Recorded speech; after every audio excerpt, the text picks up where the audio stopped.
Telangana assembly ఎన్నికల ప్రచారంలో కేంద్ర హోంమంత్రి రాజ్నాథ్ సింగ్ సుడిగాలి పర్యటన చేస్తున్నారు. వనపర్తిలో జరుగుతున్న బహిరంగ సభలో రాజ్నాథ్ పాల్గొన్నారు. ప్రస్తుతం అక్కడి నుంచి లైవ్ చూద్దాం. आप केवल एक उदाहरण मैं दे रहा हूं, उससे अनुमान लगा सकते हैं कि कांग्रेस के अध्यक्ष कहते हैं हमारी यदि गवर्नमेंट बन गई तो मैं फैक्ट्री में आलू बनाऊंगा। बहनों भाइयों, मैं तो सुनकर पूरी तरह से आश्चर्यचकित था। कैसी फैक्ट्री है जिस फैक्ट्री में आलू पैदा होने लगा? और मैं कह सकता हूं ऐसा करिश्माई काम इस दुनिया में भारतीय जनता पार्टी नहीं कर सकती है, केवल और केवल कांग्रेस पार्टी ही कर सकती है। కాంగ్రెస్ ఎలాంటి అవకాశవాద మాటలు మాట్లాడుతుందో గమనించండి. కాంగ్రెస్ పార్టీ అధ్యక్షుడు ఆలుగడ్డలను పరిశ్రమ పెట్టి తయారు చేస్తానని చెప్తున్నారు. ఆలుగడ్డలు పరిశ్రమల్లో తయారైతాయనే విషయాన్ని కూడా గమనించండి. అంటే కాంగ్రెస్ పార్టీ యొక్క పరిస్థితి, వాళ్ళ యొక్క ఆలోచన విధానాన్ని మనకు తెలియజేస్తుంది.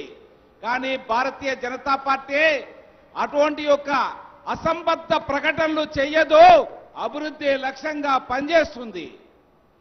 कहते हैं कि हर जिले में, हर डिस्ट्रिक्ट हेडक्वार्टर पर मोबाइल फैक्ट्री लगाएंगे। 55 इयर्स तक इस कंट्री में रूल यदि किसी ने किया है तो कांग्रेस ने किया है, और इनके शासनकाल में केवल 2 मोबाइल फैक्ट्री खुल पाई हैं। और बहनों भाइयों, 4.5 इयर्स में हम लोगों की गवर्नमेंट में 120 मोबाइल फैक्ट्रीज खुली हैं।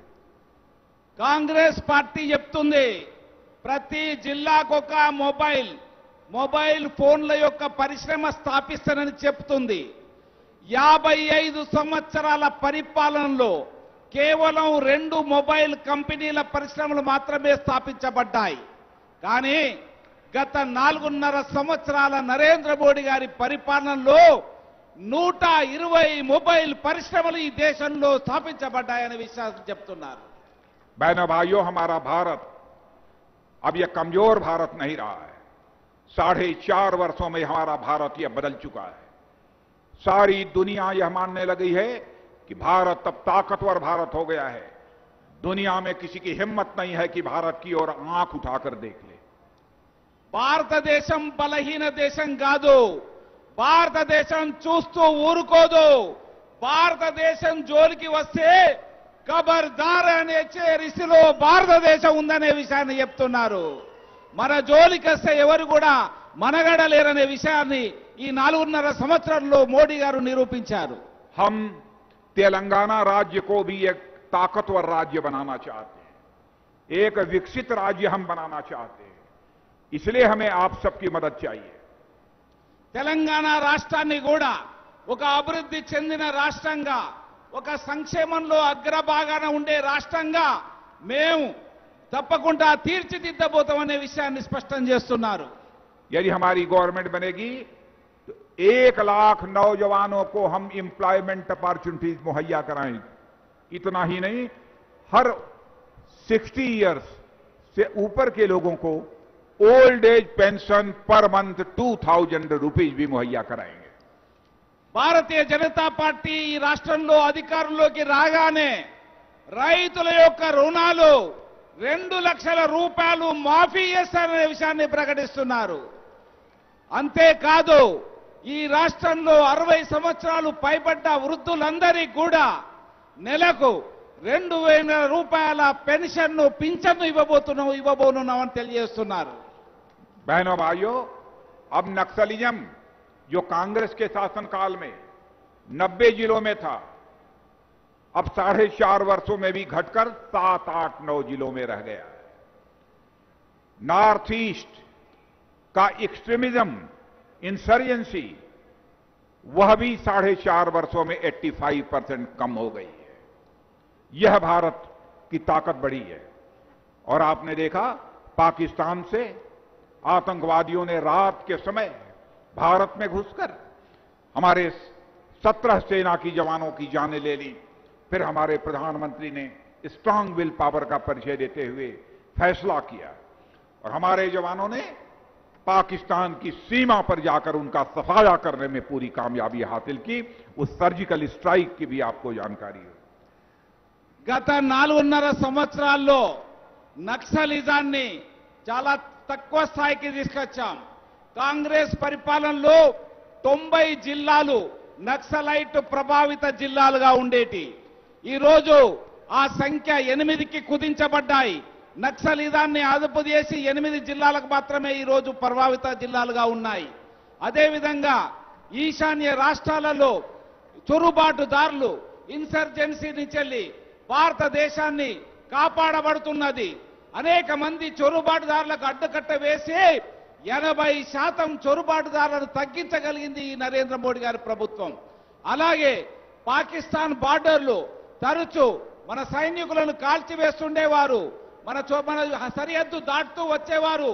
కానీ మన ప్రధానమంత్రి నరేంద్ర మోడీ గారు ఒక కఠిన దృష్టితో, కఠిన దీక్షతో, ఒక కఠిన నిర్ణయాన్ని తీసుకొని పాకిస్తాన్ భూభాగంలోకి చొరబడి ఈ ఆటంకవాదులను, పాక్ సైనికులను అంతమొందించారు. అందుకనే భారతదేశం బలహీన దేశం కాదు, శక్తివంతమైన దేశంగా మారిందని చెప్తున్నారు. मैंने भी भारत और पाकिस्तान की सीमा की रक्षा, इंटरनेशनल बाउंड्री की रक्षा करने वाले बॉर्डर सिक्योरिटी फोर्स के महानिदेशक को भी कहा है, पहली गोली तो भारत की तरफ से नहीं चलनी चाहिए, लेकिन यदि पाकिस्तान की तरफ से गोली चल जाती है तो भारत की गोलियों को काउंट भी नहीं किया जाना चाहिए. నేను కూడా సరిహద్దు విషయంలో భారతదేశ ప్రతి ఉత్తర్వులో కృతనిశ్చయంతో ఉన్నాను. మేము మొదటగా ఒక్క గోలీ కూడా ప్రయోగించేది లేదు. కానీ ఒకవేళ పాకిస్తాన్ ఒక్క గోలీ భారతదేశం పైన ప్రయోగించినా భారత సైనికులు ఎన్ని గుడ్ల వర్షము కురిపిస్తారో చెప్పలేను. అటువంటి ఒక పని చేయనున్నామని సందర్భంగా తెలియజేస్తున్నారు. मैं आज यही अपील करने आया हूं, बहनों भाइयों, आपने केंद्र में सरकार बनाई है, 2019 में भी केंद्र में सरकार बनने जा रही है. यदि तेलंगाना में भी भारतीय जनता पार्टी की सरकार होगी तो तेलंगाना का डेवलपमेंट दिन 2 गुना रात 6 गुना होगा. 2019లో మళ్ళీ భారతీయ జనతా పార్టీ ప్రభుత్వం రాబోతుంది. అలాగే తెలంగాణ రాష్ట్రంలో కూడా బీజేపీ ప్రభుత్వం వస్తే కేంద్ర ప్రభుత్వ సహాయ సహకారాలతో 2 అంతలు కాదు 6 అంతల అభివృద్ధి ఈ తెలంగాణలో చేయనున్నమనే విశ్వాసాన్ని వ్యక్తం చేస్తున్నారు. आपके कैंडिडेट अमरेंद्र रेड्डी गारू को मैंने पहली बार देखा है, पहली बार इन्हें बोलते हुए भी मैंने सुना है. बहनों भाइयों, बहुत ही अच्छा बोलते हैं और मैं कह सकता हूं यदि अमरेंद्र रेड्डी को चुनकर आप लोगों ने तेलंगाना की असेंबली में भेजा तो आपकी प्रॉब्लम्स को तेलंगाना असेंबली में वॉइस देने का काम यदि कोई कर सकता है तो आपके अमरेंद्र रेड्डी ही कर सकते हैं. నేను అమరేందర్ రెడ్డి మొదటిసారిగా చూశాను, వారి ప్రసంగాన్ని కూడా మొదటిసారిగా విన్నాను.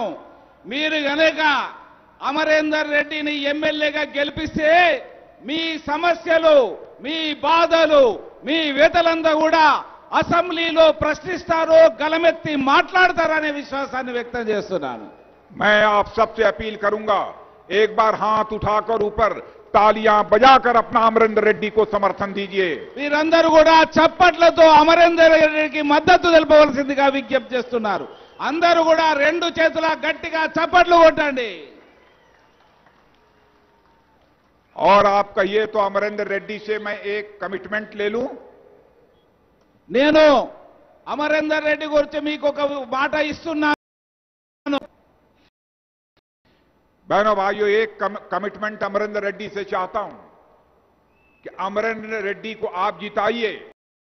इनके जीतने के बाद मैं इनसे कहूंगा कि 4 महीने, 6 महीने, 8 महीने में एक बार मुझे फिर से यहां बुला लेना.